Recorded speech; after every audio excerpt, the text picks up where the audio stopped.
A blur of movement cut right past Terry Applewin's eyes. "Jason, can you watch where you're going?" As Jason whizzes by on a skateboard, he gives Terry a very disarming smile. He and her brother, Edward, always came out to Higgins Park to skate at 9 p.m. It had become a sort of pastime for them, where everything was quiet, where they could all think and talk about things together. Terry had always been very close with her brother, Edward. Even though they're only 2 years apart, and liked almost entirely different things, they enjoyed each other's company, having become closer since their father died 3 years ago. Jason and Edward joke around with each other and skate around some more before settling down to sit beside Terry. Jason, out of breath, looks at Terry. "You know, you don't always have to come if you don't want to be here." Terry flipped her red hair to look at him. "Thanks, Jason. I didn't realize that I had that option." "Good to know." "Wow," says Jason, replying to Terry. The two of them going at it again, much to Edward's displeasure. "Alright guys, please, can we not do this? Like every time you guys get together, it's the same old, same old." Jason gets up and grabs his skateboard. "It's just like you'd always kill the vibe, right?" "You know, when it was me and Edward hanging out, you were the one killing the vibe, dude. You never read the room." "Please," replied Jason, putting his arm up in the air and waving it around emphatically. "I was the one that pulled him out of that deep, dark hole you had him sinking in." Edward gently put a hand on Jason's chest. "Man, chill. I can't stand you, Terry. You don't know how exhausting it is to be around you." Jason finally yells out in frustration, his vitriol echoing throughout the park. Terry gets up, ready to walk away, but something makes her stop. There's a slight bristling of her hair on the back of her neck. She knows something is wrong.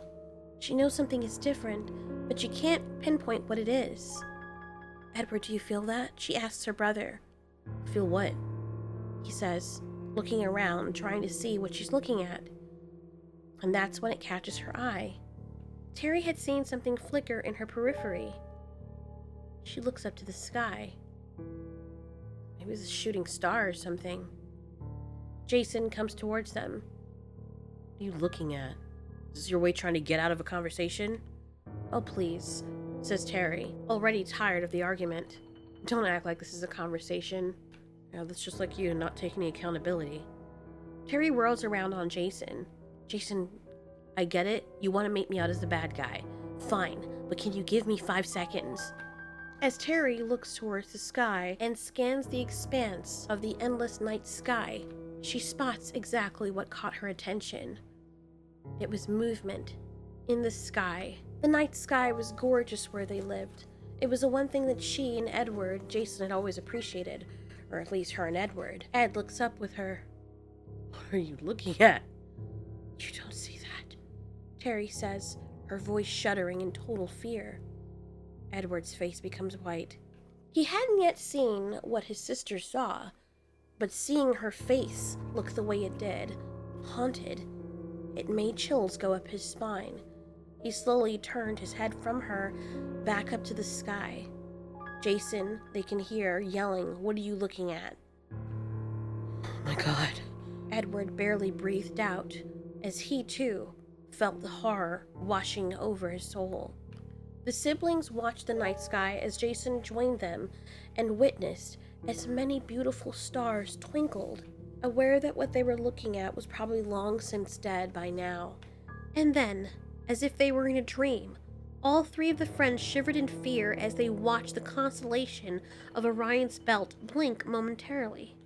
Almost every star in the constellation had gone completely invisible before reappearing. And then, just like Terry thought she had seen, the brightest star in the constellation, Betelgeuse, just disappears, never to be shown again. They look on as one by one each of the 3 stars that make up Orion's belt disappears well. Jason, Terry, and Edward notice in other parts of the sky as whole clusters of stars suddenly disappear until 75% of the night sky they can see is void of the bright twinkling stars that had only been there moments ago. What the hell is going on? Jason questions rhetorically in amazement. He pulls out his phone along the same time Terry does. Edward wipes his face and scrapes his hair back.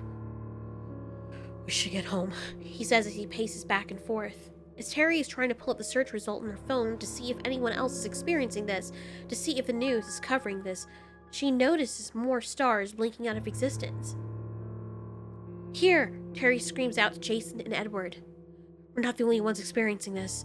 She points to the search results, asking, "Has anyone else seen some weird stuff happening with the stars? Why are the stars disappearing?"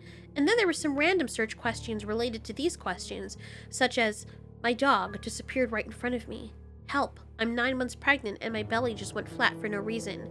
What do you do if you have no history of mental illness, but you suddenly see a room filled with people that weren't there before a second ago?" The group of friends then hear a crackling noise in the sky, and they make that quick decision to go home. They head to Jason's house since it's the closest. Terry hugs Edward and looks out of the window with him and Jason. The group of friends are haunted when they realize the last 3 stars that they could see in the night sky have just gone out. "What the fuck is going on?" questions Jason, unable to peel his eyes away from the now black sky. "I don't know, man. Maybe it's like a NASA experiment," adds Edward. "A NASA experiment?" Terry blurts out in mock outrage. "Yeah. Let me know, Edward, when NASA's got the technology to erase every star in the sky." Jason rolls his eyes, visibly upset at something. "Unless the stars weren't real in the first place," says Jason. "I mean, NASA does fake a lot of shit." "Yeah, okay, Jason. You're saying that as if you know it's true. I know you don't trust NASA, but you can't disprove what they're doing either." As Edward sits down to say something to Jason, Terry once again looks out the window, wondering if what is actually happening is real. Edward stands up and puts his finger to his mouth, thinking. "Stars last for a very long time. They live a very long time," he says, not addressing anyone. "Yeah," says Terry. "Stars can live for millions of years and they die, but not every single one of them in the night sky," Terry objects. The group of friends jump up in fear when they hear a blood-curdling scream from a distance. They can hear what seems like a group of terrified individuals running and screaming for their lives. When the high-pitched, terror-filled wailing abruptly ceases, the gang of friends inhale sharply. They can still hear the reverberation of the screams, which tells them that it actually happened. "Yeah, Terry breathes as she gets up. "I really don't know what's going on, but I'm not leaving this house," she says. Tears start to run down her face. Before she leaves the room, she holds onto her brother's shoulder. "Edward, keep a lookout." Edward nods his head somberly, losing his will and motivation to even reply. He then turns his head slowly to look at Jason, and then looks out into space out the window. Jason looks after Terry as she leaves the room with her phone. For some reason, he feels a foreboding that this night might be his last on Earth. Suddenly, little things that would bother him to no end all of a sudden are not as important. One of those things being Terry constantly calling him Edward. Jason never wanted to be insensitive, but in his mind, he was convinced that enough time has gone by since Terry's father and brother have passed away in the accident. Edward had been his best friend and also had been a monumental part of both of their lives. But he wasn't here anymore, and sometimes it seems as though Terry can't understand that. It took a while for him to get over that his friend had been there one day, and then one day he just wasn't. Just like the stars.